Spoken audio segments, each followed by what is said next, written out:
Hello दोस्तों, स्वागत है आपका अपने चैनल CWH यूनिवर्सिटी में। दोस्तों, हम लोग सारे सब्जेक्ट का वीडियो यूट्यूब पे डाल रहे हैं। आज हम लोग आईकेएस का वीडियो डालेंगे। ये आर्ट साइंस कॉमर्स सारे बच्चों के लिए कंपलसरी आईकेएस। इसका फुल फॉर्म है इंडियन नॉलेज सिस्टम। सारे बच्चों को देना है, चाहे वो बच्चे आर्ट्स मेजर के हो, चाहे वो बच्चे साइंस मेजर के हो, चाहे वो बच्चे कॉमर्स मेजर के। मैं आपको बता दूं कि जो बच्चे इस चैनल पे वीडियो देख रहे हो, चैनल को सब्सक्राइब करके रखिएगा। बाद में ढूंढते थक जाइएगा, नहीं मिल पाएगा तो। इसलिए चैनल को सब्सक्राइब इसलिए करना है क्योंकि 4 साल तक आपको हम सेवा देने वाले हैं। ये सेमेस्टर 1 का एग्जाम चल रहा है, अभी 2, 3, 4, 5, 6 हर सेमेस्टर में आपको इस चैनल पे कंप्लीट वीडियो मिलेगा। तो आप इस चैनल में नए हैं तो सब्सक्राइब कर लीजिएगा, ताकि और बेल बटन को ऑन कर लीजिएगा नोटिफिकेशन को, ताकि वीडियो का नोटिफिकेशन आप तक जाए और आपको हर जानकारी जो आपकी यूनिवर्सिटी से रिलेटेड है वो आपको मिले। और अब हम लोग आईकेएस पेपर, चूंकि सेकेंड लास्ट पेपर है, इसके बाद मेजर पेपर का एग्जाम होगा और फिर आपका एग्जाम खत्म होगा। जैसे ही आपका एग्जाम खत्म हो जाता है 3 या 4 अगस्त से हमारे यहाँ सेमेस्टर 2 के बैचेज स्टार्ट हो जाएंगे। अगर आप इंटरेस्टेड हैं, आप जिस एरिया में रहते हैं वहाँ पे अच्छी पढ़ाई नहीं हो रही है और आप चाहते हैं कि हमको पढ़ना है सर, हमको नॉलेज लेना है, तो अगर पढ़ना चाहते हैं तो आप हमारे साथ जुड़ सकते हैं, हमारे ऑनलाइन प्लेटफॉर्म के साथ जुड़ सकते हैं। हमारे एप्लीकेशन पर लाइव क्लासेस 3 या 4 अगस्त के बाद स्टार्ट हो जाएगा, तो आप जुड़ सकते हैं जैसे एग्जाम खत्म होता है। हमारा कॉन्टैक्ट नंबर सबके पास है, डिस्क्रिप्शन में भी डाला रहता है। कभी भी फ़ोन कीजिए बेझिझक, आपको कोर्सेस अवेलेबल हो जाएंगे आपके सिलेबस के अकॉर्डिंग। सिलेबस आप लोगों को जानना होगा क्योंकि आपका यूनिवर्सिटी का सिलेबस हम लोग को वेबसाइट पे मिल नहीं रहा है। तो चलिए अब हम लोग शुरुआत करते हैं सेमेस्टर 1 का IKS paper, Indian knowledge system paper. और हम लोग आपको पता है कि यूनिट बाई यूनिट पढ़ाते हैं हम लोग, और हर यूनिट का वेरी शॉर्ट शॉर्ट आंसर पढ़ाएंगे, तो उसी से लॉन्ग बनता है। लॉन्ग क्वेश्चन वेरी शॉर्ट और शॉर्ट को मिला के बनता है। तो यूनिट 1 हम लोग पढ़ने जा रहे हैं। यूनिट 1 का नाम है introduction to Indian knowledge system. IKS का इंट्रोडक्शन। आईकेएस क्या होता है, इंडियन नॉलेज सिस्टम क्या है? तो इंडियन नॉलेज सिस्टम का मतलब है कि भारत में ज्ञान प्रणाली कब से शुरू हुई। तो भाई हम लोग तो तक्षशिला यूनिवर्सिटी वाले हैं, हम लोग तो नालंदा यूनिवर्सिटी वाले हैं, दुनिया को हम लोग ज्ञान दे रहे थे, तो हमारी ज्ञान पद्धति क्या थी उसके बारे में पढ़ना है। तो देखिए, what is Indian knowledge system, भारतीय ज्ञान प्रणाली क्या है। तो बोलता है कि भारतीय ज्ञान प्रणाली भारत में हजारों वर्षों से विकसित दर्शन, विज्ञान, चिकित्सा, गणित, कला, संस्कृति से संबंधित पारंपरिक ज्ञान प्रणाली है। भारतीय ज्ञान प्रणाली के अंदर आपको दर्शन के बारे में पढ़ाई होगा, फिलोसफी, साइंस के बारे में, चिकित्सा के बारे में, गणित के बारे में, कला के बारे में और संस्कृति के बारे में पढ़ाई होती थी, जो प्राचीन शिक्षा पद्धति थी। डिफाइंड इंडियन नॉलेज सिस्टम, भारतीय ज्ञान प्रणाली की परिभाषा फिर वही है। भारतीय ज्ञान प्रणाली भारत में उत्पन्न प्राचीन और पारंपरिक ज्ञान प्रणाली, ज्ञान, उसके बाद प्रथा, मूल्य का समग्र संग्रह है जो मानव जीवन और समाज का मार्गदर्शन करता है। Indian knowledge system. Name any two Vedas. आपको मालूम है वेद लिखे गए थे, 4 वेद थे, उसमें से 2 वेद का नाम बोला है, तो ऋग्वेद और यजुर्वेद।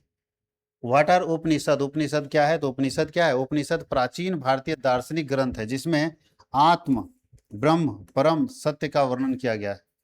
बोलता है आस्तिक दर्शन क्या होता है? आस्तिक दर्शन भारतीय दर्शन की वेद शाखा है जो वेदों की प्रामाणिकता को स्वीकार करती है। यानी आस्तिक दर्शन ये मानता है कि वेद हैं, और नास्तिक दर्शन ये मानता है कि वेद नहीं है।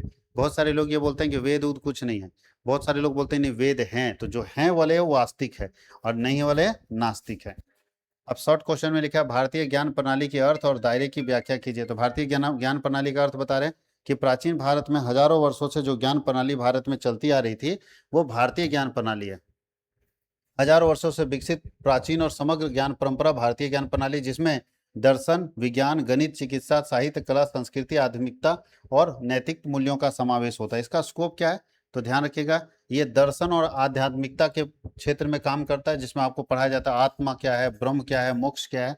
ये विज्ञान और तकनीकी के बारे में, जिसमें गणित पढ़ाया जाता है, खगोल विज्ञान, धातु विज्ञान, वास्तुकला पढ़ाया जाता है। ये स्वास्थ्य और चिकित्सा के बीच में, जिसमें आपको आयुर्वेद पढ़ाया जाता है, योग पढ़ाया जाता है, प्राकृतिक चिकित्सा ये पढ़ाया जाता है, शैल्य चिकित्सा तक यहाँ पे है।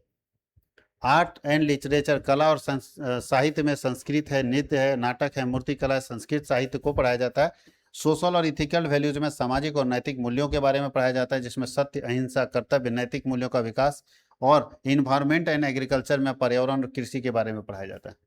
सेकेंड क्वेश्चन है discuss the classification of Indian knowledge system. भारतीय ज्ञान प्रणाली की वर्गीकरण के बारे में बताइए। तो भारतीय ज्ञान प्रणाली में सबसे पहले होता था वैदिक साहित्य, जिसमें वेद लिखे गए थे, वेद हमारे हैं।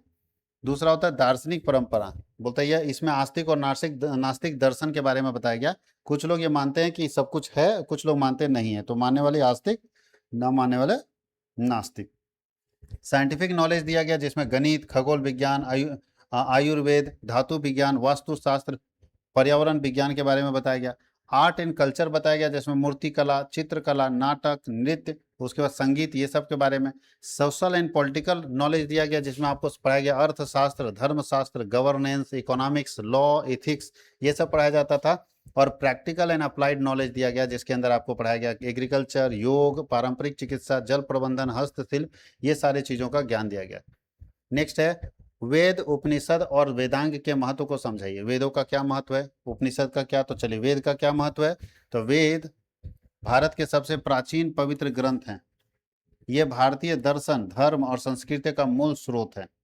इसमें नैतिकता, यज्ञ, आयुर्वेद, खगोल विज्ञान और सामाजिक विज्ञान का ज्ञान मिलता है।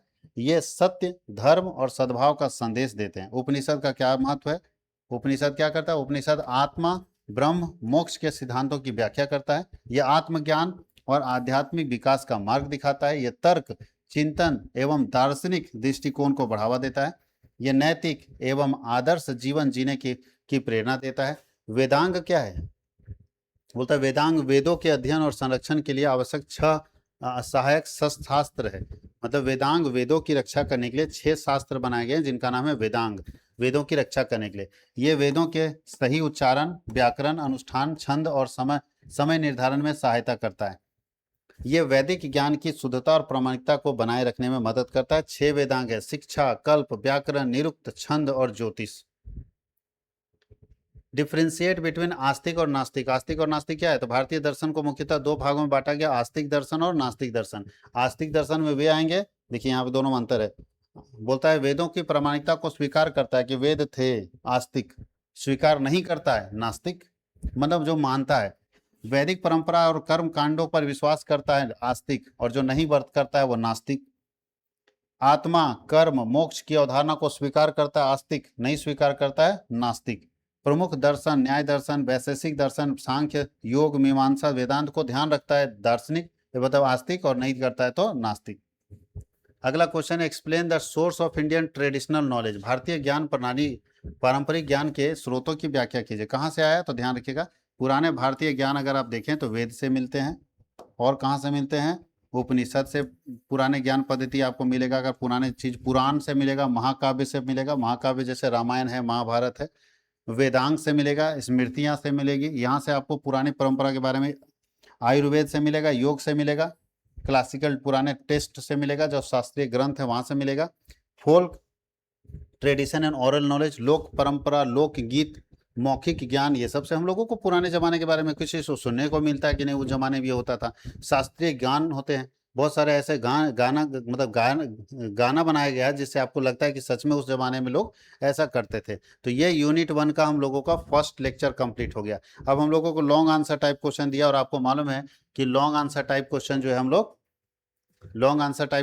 है हम लोग पढ़ाते नहीं हैं। हम लोग अब चलेंगे यूनिट 2 की तरफ, सेकेंड यूनिट की तरफ चलेंगे। याद रखिएगा फर्स्ट हम लोगों का यूनिट कंप्लीट हो गया, तो लॉन्ग आंसर टाइप क्वेश्चन हम लोग देखेंगे नहीं। सेकेंड यूनिट में आपको पढ़ना है विज्ञान, गणित, प्रौद्योगिकी का योगदान। विज्ञान, गणित और टेक्नोलॉजी का क्या योगदान था, तो सेकेंड लेक्चर में हम लोग इसको देखेंगे। आज हम लोग यहीं तक रखते हैं।